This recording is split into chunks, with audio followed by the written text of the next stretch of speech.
संपत्ति कब्जा विवादों में आपराधिक कार्यवाही का दुरुपयोग 2026 का महत्वपूर्ण निर्णय। क्या किसी को आपराधिक कानून का इस्तेमाल करके आपकी संपत्ति से बेदखल किया जा सकता है? क्या मजिस्ट्रेट केवल शांति भंग की आशंका के आधार पर कब्जा खाली कराने का आदेश दे सकता है?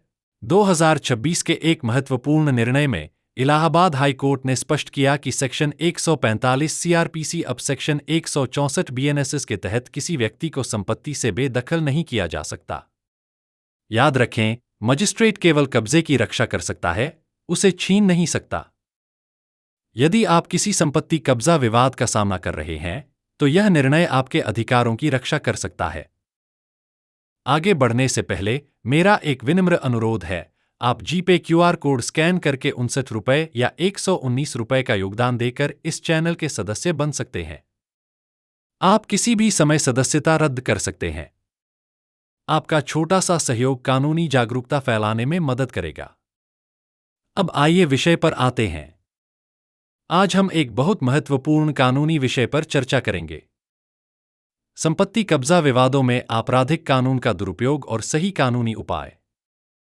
हाल ही में इस मुद्दे पर एक महत्वपूर्ण निर्णय दिया गया। मामले का विवरण। मामले का शीर्षक, इंदु टंडन बनाम state of UP through principal secretary home Lucknow एवं 2 अन्य न्यायालय, Allahabad high court, Lucknow bench. Application number 10,324 of 2025, धारा 482 सीआरपीसी के अंतर्गत आवेदन अब भारतीय नागरिक सुरक्षा संहिता बटा बीएनएसएस की संबंधित धारा के अंतर्गत। निर्णय की तिथि 2 अप्रैल 2026। Neutral citation 2026 AHCLKO 23238। न्यायाधीश माननीय श्री न्यायमूर्ति रमेश सिन्हा, मुख्य न्यायाधीश, लखनऊ स्थित पीठ। मुख्य निष्कर्ष, इलाहाबाद हाई कोर्ट ने स्पष्ट किया कि बीएनएसएस की धारा 164/165 के अंतर्गत सारांश कार्यवाही का उपयोग वास्तविक कब्जे में बैठे पक्ष को बेदखल करने के लिए नहीं किया जा सकता। ऐसी बेदखली केवल विधि द्वारा स्थापित प्रक्रिया के अनुसार ही की जा सकती है, न कि मजिस्ट्रेट की सारांश शक्तियों के आधार पर। प्रासंगिक कानूनी प्रावधान। धारा 145 सीआरपीसी अब समकक्ष धारा 164 बीएनएसएस। धारा 146 सीआरपीसी अब समकक्ष धारा 165 बीएनएसएस। धारा 6 विशिष्ट राहत अधिनियम। मामले की पृष्ठभूमि। याचिकाकर्ता लंबे समय से विवादित संपत्ति के कब्जे में था। प्रतिवादी ने संपत्ति पर स्वामित्व का दावा किया। प्रतिवादी ने मजिस्ट्रेट के समक्ष आवेदन दायर किया। मजिस्ट्रेट ने धारा 145 सीआरपीसी अब धारा 164 बीएनएसएस के अंतर्गत कार्यवाही शुरू की। बाद में संपत्ति को धारा 146 सीआरपीसी अब धारा 165 बीएनएसएस के अंतर्गत संलग्न कर दिया गया। याचिकाकर्ता ने इस आदेश को हाई कोर्ट में चुनौती दी। मजिस्ट्रेट न्यायालय के अवलोकन। मजिस्ट्रेट ने माना कि शांति भंग की संभावना है, इसलिए संपत्ति को संलग्न किया गया। हालांकि कब्जे और स्वामित्व से संबंधित सिविल अधिकारों पर विचार नहीं किया गया। हाई कोर्ट के समक्ष प्रमुख मुद्दे। क्या धारा 145 सीआरपीसी अब धारा 164 बीएनएसएस का उपयोग कब्जा देने के लिए किया जा सकता है? क्या लंबे समय से कब्जे में बैठे व्यक्ति को आपराधिक कार्यवाही के माध्यम से बेदखल किया जा सकता है? क्या विवाद सिविल प्रकृति का है? याचिकाकर्ता के तर्क। विवाद पूरी तरह सिविल प्रकृति का है। मजिस्ट्रेट ने अधिकार क्षेत्र से परे आदेश पारित किया। कब्जे का निर्णय सिविल कोर्ट द्वारा होना चाहिए। आपराधिक कार्यवाही का उद्देश्य स्टेटस क्वो बनाए रखना है, स्वामित्व तय करना नहीं। प्रतिवादी के तर्क। पक्षकारों के बीच तनाव है, शांति भंग की संभावना है, इसलिए आपराधिक कार्यवाही उचित है। हाई कोर्ट के महत्वपूर्ण अवलोकन।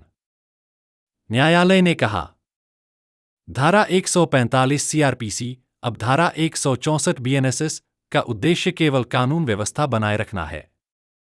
यह प्रावधान स्वामित्व या टाइटल निर्धारित करने के लिए नहीं है। लंबे समय से कब्जे में बैठे व्यक्ति को आपराधिक आदेश से बेदखल नहीं किया जा सकता। संपत्ति विवाद मुख्यतः सिविल प्रकृति के होते हैं। दबाव बनाने के लिए आपराधिक कानून का उपयोग नहीं किया जा सकता। यदि कोई व्यक्ति स्थायी कब्जे में है तो उसे विधि द्वारा स्थापित प्रक्रिया के बिना हटाया नहीं जा सकता। निजी प्रतिरक्षा का अधिकार। सुप्रीम कोर्ट के अनुसार, जैसे पूरन सिंह बनाम स्टेट ऑफ पंजाब में, यदि कोई व्यक्ति आपकी संपत्ति पर जबरन कब्जा करने का प्रयास करता है तो आपको अपने कब्जे की रक्षा करने का निजी प्रतिरक्षा का अधिकार भी है। न्यायालय का निर्णय। मजिस्ट्रेट का आदेश निरस्त किया गया। आपराधिक कार्यवाही रद्द कर दी गई। पक्षकारों को सिविल उपाय अपनाने की स्वतंत्रता दी गई। कब्जे का विवाद सिविल कोर्ट द्वारा तय किया जाएगा। कब्जा विवादों में सही कानूनी उपाय। कब्जे का वाद। स्थायी निषेधाज्ञा। घोषणावाद। त्वरित उपाय। यदि हाल ही में कब्जा लिया गया है तो आप विशिष्ट राहत अधिनियम की धारा 6 के अंतर्गत 6 महीने के भीतर वाद दायर कर सकते हैं। यह प्रावधान त्वरित राहत प्रदान करता है, शीघ्र सुनवाई सुनिश्चित करता है और इसमें अपील का प्रावधान नहीं है। न्यायालय केवल कब्जे के मुद्दे पर निर्णय करता है और स्वामित्व या टाइटल से संबंधित प्रश्नों पर विचार नहीं करता। सावधानी संबंधी सलाह।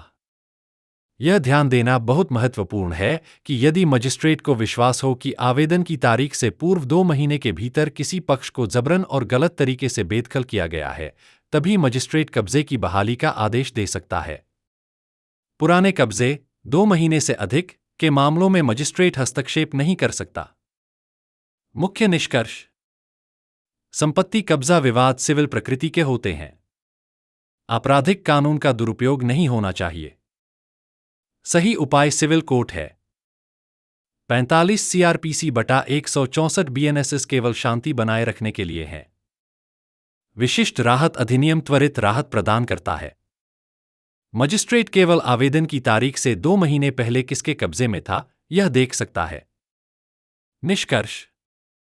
इस निर्णय से स्पष्ट है कि संपत्ति कब्जा विवादों का समाधान सिविल कोर्ट के माध्यम से होना चाहिए, न कि आपराधिक कार्यवाही से। यह निर्णय आम नागरिकों को अनावश्यक आपराधिक कार्रवाई से बचाता है। यह निर्णय उन लोगों के लिए एक ढाल है जिन्हें पुलिस या मजिस्ट्रेट कार्यवाही का उपयोग करके संपत्ति खाली करने के लिए दबाव डाला जाता है।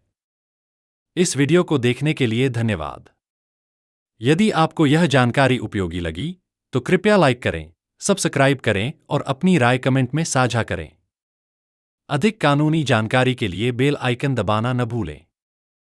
मैं आपसे अगली वीडियो में जल्द मिलूंगा। जय हिंद, जय भारत।